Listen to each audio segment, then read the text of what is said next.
Voyager seul, un rêve pour certains, une angoisse pour les autres, est-ce au fait un synonyme de liberté ultime ou alors une solitude pesante?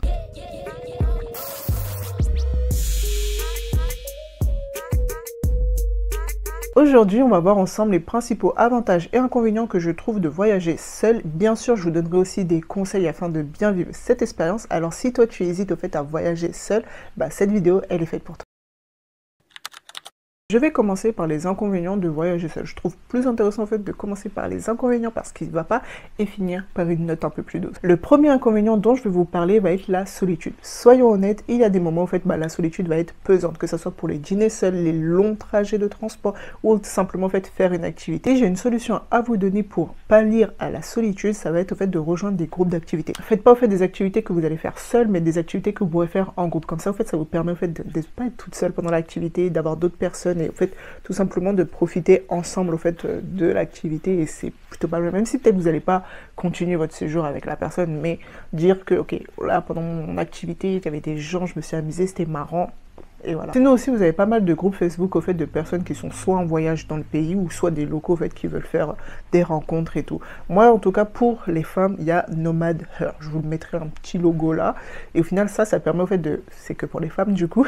Mais au fait, ça permet au fait de discuter avec des femmes qui vivent ou qui sont en voyage dans le pays dans lequel vous êtes et de proposer au fait de faire une activité et d'aller boire un verre. Le deuxième inconvénient va être la sécurité, que ce soit femme ou pour homme. La sécurité est très importante quand on voyage en solo, que ce soit pour faire attention au pickpocket ou alors de éviter certains quartiers la nuit. Moi, ce que je fais, et même encore actuellement, parce que du coup je n'ai pas enlevé la localisation, c'est que je partage toujours au fait ma localisation grâce à iPhone et tout, ou sinon quand j'avais pas iPhone, là je partageais tout le temps mon itinéraire à des amis ou à ma famille pour qu'ils sachent ok, ces jours-ci, elle est à peu près dans tel endroit, tel endroit. Et là maintenant, vu que j'ai un iPhone, j'ai juste à partager au fait ma localisation et au fait ma famille au courant de à chaque moment où je suis tout simplement. Donc, ce que je fais aussi, c'est éviter de montrer mes choses de valeur. Même si au fait, moi j'ai mon drone, j'ai mes caméras, j'ai ma mini caméra de vlog. Celle-là, ce qui est bien, c'est que comme elle est petite, ça passe tellement discrètement, t'as la petite caméra comme ça là, c'est très bien. Et moi mon drone au final je le sors que quand je sais qu'il n'y a pas énormément de monde autour de moi. Le troisième inconvénient va être le coût. Voyager seul peut coûter parfois très cher. Il n'y aura pas de partage de frais d'hébergement, il n'y aura pas de partage des transports privés. Donc pour ça moi je vous conseille vraiment de prendre les auberges de jeunesse. Si après vous avez les moyens en fait de vous payer une chambre tout seul, ok, mais si vous voulez voyager, profiter de votre voyage mais que vous avez un petit budget, privilégiez tout simplement les auberges de jeunesse et les transports en commun que les transports privés.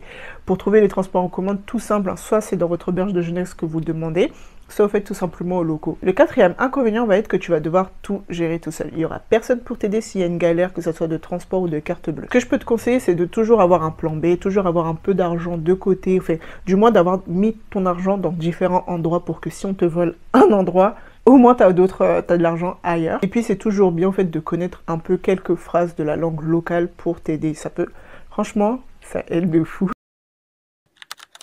Maintenant, on va parler des avantages que je trouve vachement intéressants quand on voyage seul.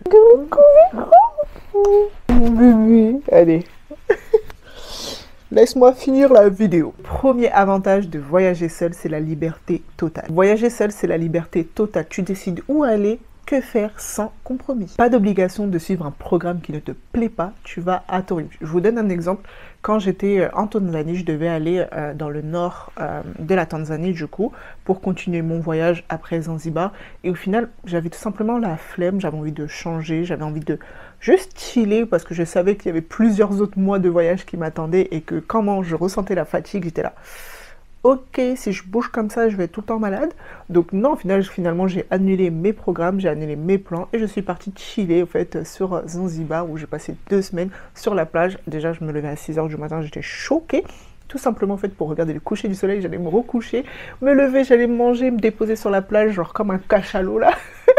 Et tout simplement, je profitais de l'instant présent. Et au final, je sais que si je voyageais avec quelqu'un et qu'on avait, au fait, ce programme de « on va faire ci, on va faire ça », j'aurais pas pu autant kiffer, enfin, j'aurais kiffé, c'est sûr, parce que découvrir les pays, moi, c'est un kiff total, j'adore, mais j'aurais pas eu ce truc de, je vais mourir, si j'ai pas envie d'y aller, et bien, au final, j'y vais pas. Et ça, c'est un avantage de ouf de voyager seul. C'est aussi un des trucs pour lesquels j'adore voyager seul. Le deuxième avantage de voyager seul va être que tu vas te concentrer sur toi-même. Voyager seul, au fait, va te permettre d'en apprendre mieux sur toi. Tu es seul face à toi-même, ça va te permettre, au fait, de développer ta confiance en toi, mais aussi ton indépendance. Je vous avoue que la première fois que j'ai pris l'avion seul, pour vraiment voyager seul, j'étais hyper stressée, genre, mais un truc de malade. Alors qu'aujourd'hui, maintenant, c'est devenu au fait un besoin vital. Le troisième avantage de voyager seul, c'est que tu fais plus de rencontres. Voyager seul, c'est pas vraiment être seul, c'est même carrément l'inverse, car en fait, tu es plus ouverte à faire des rencontres. Sauf si ton voyage solo, c'est vraiment pour être que concentré sur toi. Oui, t'inquiète pas, là, tu seras tout seul, parce que tu auras fait le choix, en fait, d'être réellement tout seul, solo. Le dernier avantage de voyager seul, ça va être que c'est une aventure unique et personnelle. Chaque voyage en solo devient en fait une aventure unique dont c'est toi en fait le personnage principal. Tu as des souvenirs uniques qui ne dépendent de personne sauf de toi.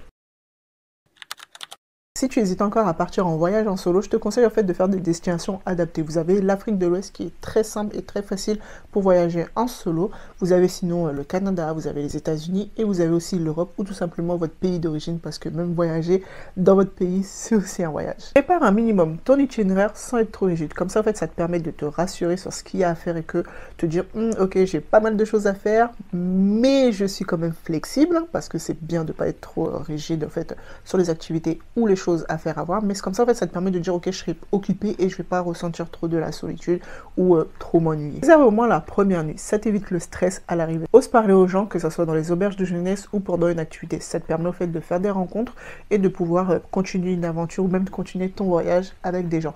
Si tu veux faire bien sûr ton voyage en mode solo, ok, reste dans ton coin, il n'y a pas de souci, c'est très bien.